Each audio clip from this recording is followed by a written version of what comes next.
Hello बच्चों, let's read the question. Let P A is equals to 0.4 and P A union B is equals to P A intersection B. Then P B is equal 5 P B निकालना है. ठीक है. Is so सबसे पहले देखते हैं इस question में की कॉन्सेप्ट क्या लगेगा. सो की कॉन्सेप्ट देखते हैं पहले. की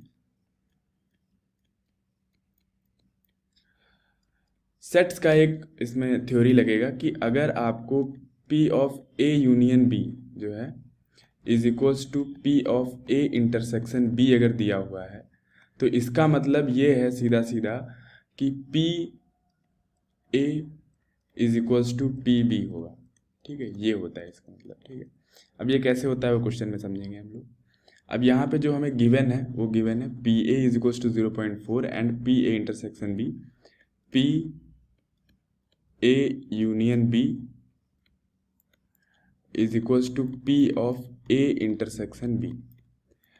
अब अगर जैसे आपको एक A सेट ऐसे दिया हुआ है और एक B सेट ऐसे दिया हुआ है, ठीक है, तो P A यूनियन B का मतलब होता है कि पूरा ओवरऑल है, इसको हम कुछ ऐसे मार्क कर सकते हैं कि जो पूरा ओवरऑल है ये आपका P A यूनियन होता है. ठीक है, और जो इंटरसेक्शन होता है वो जो बीच का पार्ट होता है वो इंटरसेक्शन होता है. अब अगर ये दोनों चीज़ें बराबर हो गई, अगर ए यूनियन भी और ए इंटरसेक्शन भी दोनों चीज़ें बराबर हो गई तो इसका सीधा मतलब यही होता है कि ये दोनों जो हैं ये दोनों ओवरलैप कर रहे हैं.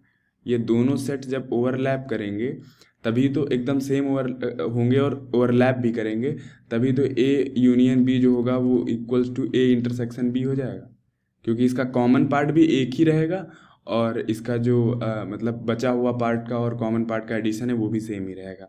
तो इसका मतलब यहाँ से हम लोग कह सकते हैं कि P A is equals to P B. ठीक है, तो इससे क्या हो जाएगा, P B is equals to हो जाएगा 0.4. ठीक है, तो अब हमको निकालना है 5 पी बी. सो 5 पी बी हो जाएगा 5 इंटू 0.4, तो ये आ जाएगा आपका 2. ओके, 2.0 ये आ जाएगा. ठीक है, तो इसका फाइनल आंसर जो आएगा वो आएगा 2.0. 2.0. ओके, ये इसका फाइनल आंसर आ जाएगा. सो आई होप आपको सॉल्यूशन समझ आया होगा. Thank you, best of luck.